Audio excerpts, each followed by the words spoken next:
students, how are you today? I hope it's still amazing and it's still wonderful. Yeah, today we will continue our topic about reproduction of non-flowering plants. Kalau selama ini kita sudah belajar tentang angiospermnya aja, angiosperm itu adalah tumbuhan yang menghasilkan bunga, artinya alat kelaminnya atau reproduksinya terjadi melalui bunga. Nah, ternyata ada juga beberapa tumbuhan yang tidak berbunga atau kita sebut dengan non-flowering plants, atau dalam istilah biologinya kita sebut dengan gymnosperm atau gymnosperma ya. Jadi non-flowering plants ini reproduksi atau berkembang biaknya pakai apa, Miss? Karena mereka tidak berbunga. Nah, gymnosperm ini berkembang biak dengan menggunakan seeds or biji and then spores atau spora. Nah, we will learn one by one.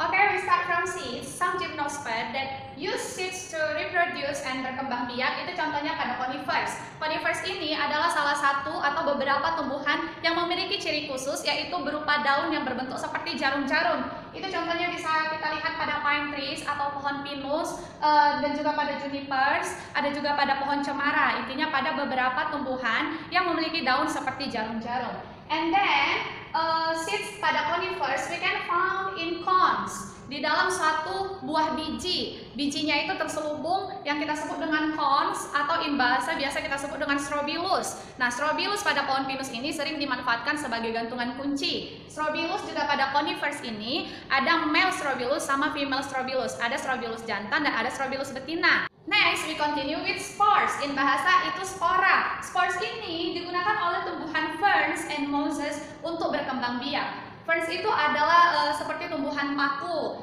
misalnya paku sarang burung. You can see the bird ferns ini pada suatu pohon ya. Jadi ferns ini hidup sebagai parasit yang tumbuh di atas pohon untuk menyerap sari-sari si pohon. Dan juga ada lumut. Kalian pasti sudah tahu lumut itu biasa berada pada tempat yang lembab. Nah, pada ferns, sporesnya itu terbentuk underside the fronds. Fronds itu adalah daun seperti daun paku. Misalnya tumbuhan ferns ini kan dia paku sarang burung. Dia contoh daunnya itu memanjang. Nah, kalau kalian lihat di bagian bawah daun-daunnya itu terdapat bintik-bintik, biasa itu berwarna coklat ya, berwarna coklat. Terdapat di bagian bawah daun. Nah, di bawah bagian daun ini terdapat bintik-bintik berwarna coklat yang akan menghasilkan spora. Jadi, ferns itu terbentuk underside the fronds. Fronds itu mana? Fronds ini adalah bentuk daunnya. Jadi, spora terbentuk di bagian bawah daun. Kalau kita lihat bagian atas daunnya itu tetap berwarna hijau seperti daun biasa. Bentuknya agak memanjang. Tetapi bagian belakang daunnya itu kita lihat bintik-bintik coklat. Kalau di bahasa Indonesia, spores ini masih terbentuk dalam sporanium. Sporanium ya. Sporanium itu atau kotak spora yang terkumpul di sorus. Jadi sorus inilah yang nantinya akan menghasilkan spora. Jadi masih banyak bagian dari spora. Spora terbentuk dalam suatu kotak yang dinamakan dengan sporanium. Sporanium yang terkumpul dalam suatu sorus yang akhirnya akan menghasilkan spora.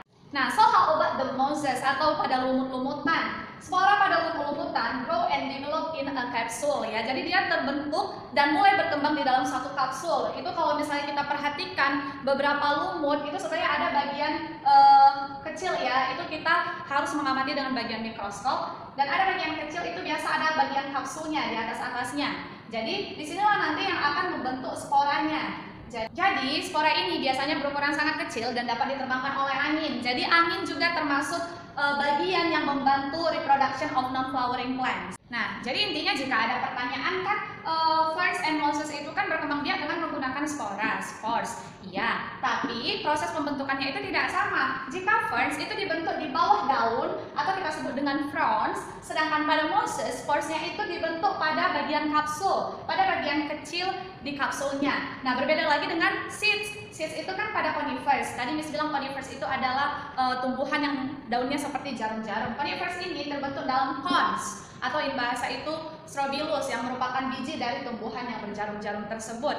Nah, jadi all of plants itu tetap berkembang biak dan tetap bereproduksi. Bedanya apa? Kalau tumbuhan berbunga atau angiosperm itu menggunakan flower sebagai alat reproduksinya, di mana flower memiliki benang sari dan putik. Jika tumbuhan tidak berbunga atau gymnosperm itu menggunakan seed dan spores. Spores ini juga contohnya banyak ya, bukan hanya pada tumbuhan paku dan lumut. Ada juga yang namanya tumbuhan suklir, terus pada beberapa jamur juga berkembang biak dengan spores. So that's all our topic about reproduction of non-flowering plants. And now we will continue to finish our project, yaitu planting seeds. To see the germination of some seeds, you can just follow the procedure that I have sent into your PDF file, and we will observe the seeds for 20 days, and then you continue to observe every day and fill the table in your worksheet ya. Jadi ada mengisi tabel pengamatan setiap harinya. Kalian harus mengukur perkembangan biji, tentunya harus disiram setiap hari. Bagaimana perkembangan biji yang kita taruh di cup yang kita buat di tempat yang gelap, dan bagaimana perkembangan biji pada cup yang kita taruh di tempat yang terang. Itu harus diukur setiap harinya, dan kalian harus mengisi pertumbuhan tinggi setiap hari, batangnya, kemudian jumlah daunnya. Oh, pada hari ke-10